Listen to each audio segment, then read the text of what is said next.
ready? It's the Roundtable with me, Robert Bannon. Well, good evening, everybody. My name is Robert Bannon, and I'm coming to you live from the Signature Theater. We are so excited to be back here at the Signature. We love the work here at the Signature, and we just had a chat with the star and writer of this show, 20 Seconds. Did you watch? Did you listen? Did you get the in-depth scoop on everything Tom Sweitzer and about his family and about his journey and about how music is healing? Well, I hope that this show touches your heart like it sure did touch mine. We're going to be here with the red carpet arrivals, the creative team, the cast. We may even get a chance to speak to Tom after he does the show. If you watched our past interview, you know no spoilers. 20 seconds stands for a 20-second hug. So make sure you find someone and consensually give a 20-second hug. Just have your feelings reach their feelings. You know, I love original work. We love original art. And nothing is better than sharing love, community, and music. It's 20 seconds on the Roundtable, live on the red carpet, either at YouTube or listening to us on the Broadway Podcast Network. You know Tom. Tom was with us. We spent a good 35 minutes together. We just poured our hearts out. We did. But you pour your entire heart out for 90 minutes on that stage. And I'm in awe of you, firstly, before we talk about what you're as an artist. Congratulations. Thank you. Thank you. You are acting, you are singing, you are playing the piano, you are multiple characters. As an artist, aside from what you're telling, that is no small feat to be on that stage for 95 straight minutes. No, it is not. And I, my whole life, love to play the piano, love to act, love to sing. This is a complete dream for me that I get to do it all and plus tell my real story. And it's surreal. And just like we had that, just talking to you about the real core of this story is really from my own experience. And just to get the chance every night to do all those things in front of an audience is, I think, a dream of any performer. Well, without giving away too much of the information, I mean, you told us what 20 seconds is about, a 20-second hug, but the true story is told with a lot of love and reverence to your parents. Yes. And that is such a beautiful road that you walk as the writer and the performer. I know you told me it's like they're with you on that stage, they're a part of it. How hard was it to find the right way to place this story in the way you tell it? So that took years. So I would, maybe 20 years ago was the first time I journaled it, and then you take it out 4 years later and you're like, oh, that could be a song, that could be a monologue, and then 10 years later you take it out and you start to piece it together. And then, I waited for my father to pass away. No, I didn't wait for him to pass away, but I knew that I did not want to tell his story until he was not here. And I know that he would be very proud. He would be having a mental health issue, him dealing with schizophrenia his whole life. He wanted to help other people. He just didn't know how to. So taking all the pieces, I can remember 6 years ago that I probably had 300 pieces of paper, and I had tons on the computer, and I thought, I'm going to do something. I'm going to make this a piece, and I watched Billy Crystal's one-man show, and that did it. And so I was done watching that, and I sat down and just outlined it. Oh, at the end of this, I literally thought about the words that we spoke about writing your story and that everyone has a story to tell, and you explaining that people have worse stories, people have all different types of stories. I had an over-under with the director and with all the people from A Place to Be about how many times we're going to cry, how many times we're going to cry. When you say at the end to forgive somebody in your life before it's too late, whoo, you got me, Tom. Is that one of the lasting legacies you hope this show has to everyone that comes and sits in that audience? Yes. Yeah, I think if you can come see this show and you leave just considering somebody that you may have not forgiven, but maybe it's time. And once again, like I say to the audience, it doesn't mean you have to do something or call them. It can be done here. And there are people that maybe we don't want to forgive, or worse, you and I talked about this too, that we want people to forgive us. Yeah.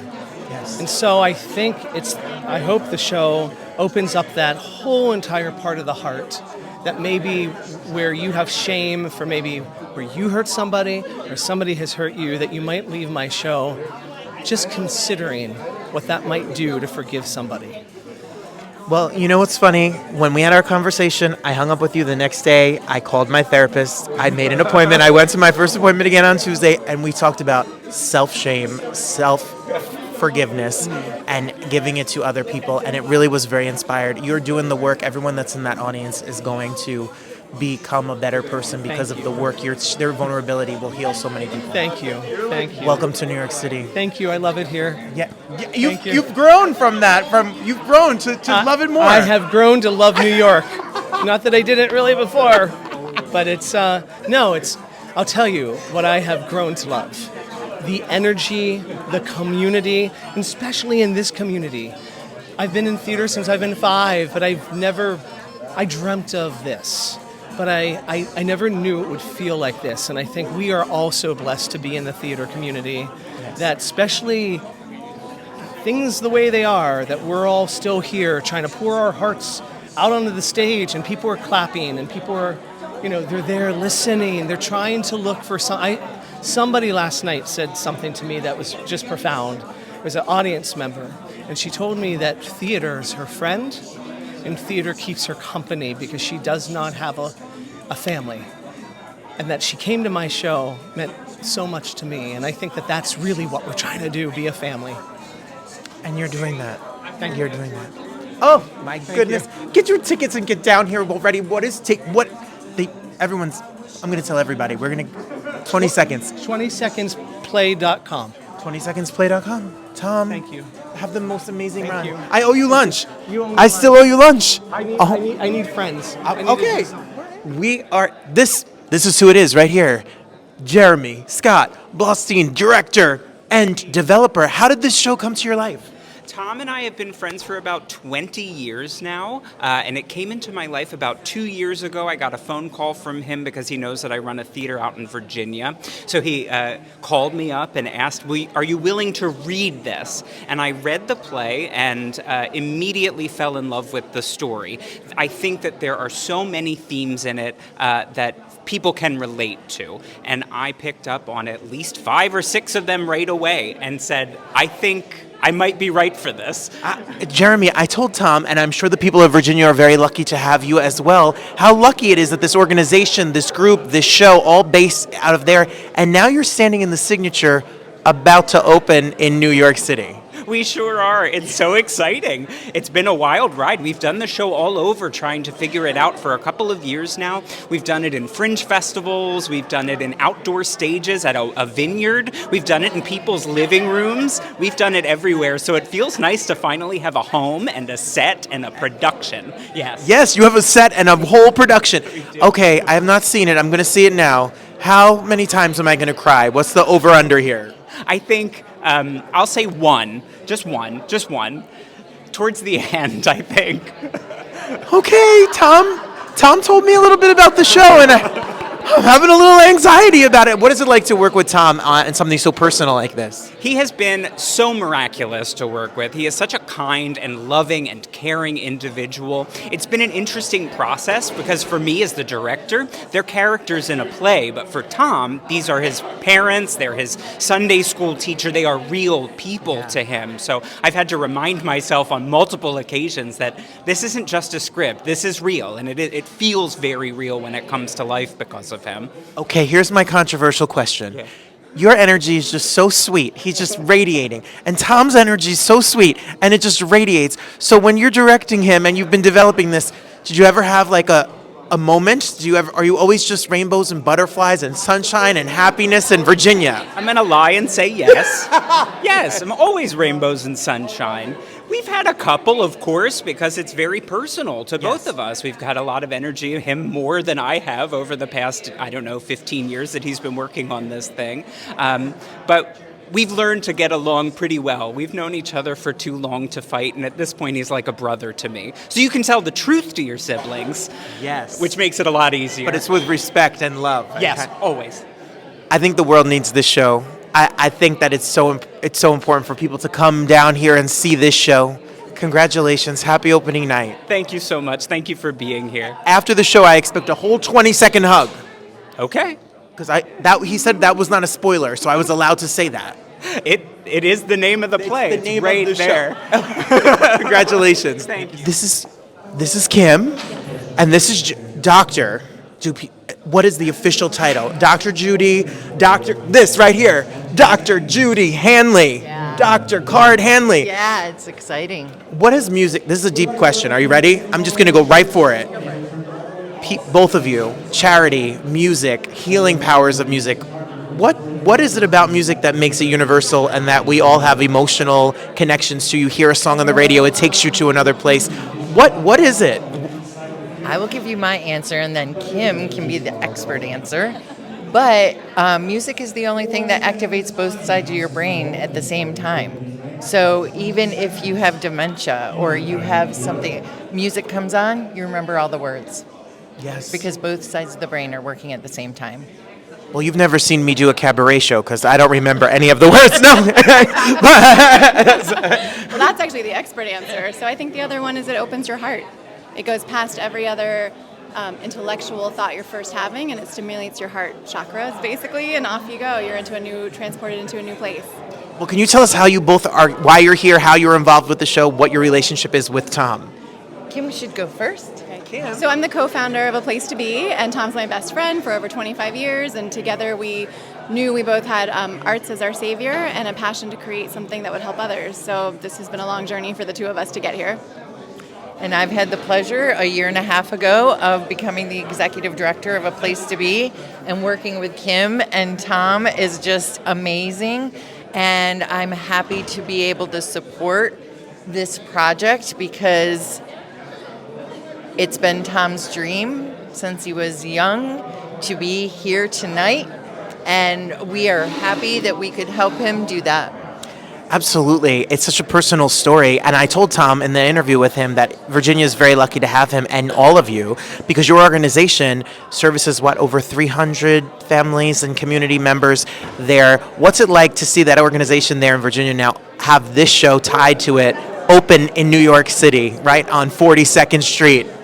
It is, like she said, a dream come true. Our biggest mission is to spread more of the word of what the arts do for people, music therapy, healing, and vulnerability and authenticity. Our world is so upside down right now, and I think the thing that could save us is heart-to-heart human connection. So having A Place to Be in New York and having more people aware of it can only expand everything for the better.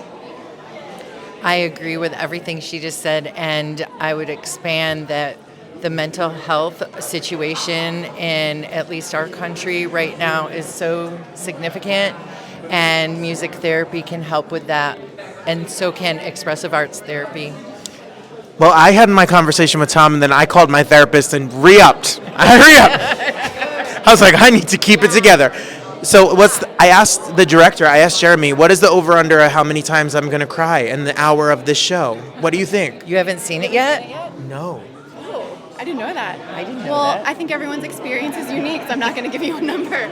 But I do think this. I think people should see a show like this, like many shows that are out there and many pieces of art, in order to feel something, in order to be moved, in order to be willing to see somebody else putting their life out there. It's not just for his sake, it's for our sakes, right? So I love that you went straight to your therapist. I love that it opened you for that door, and I hope everybody feels the same when they come.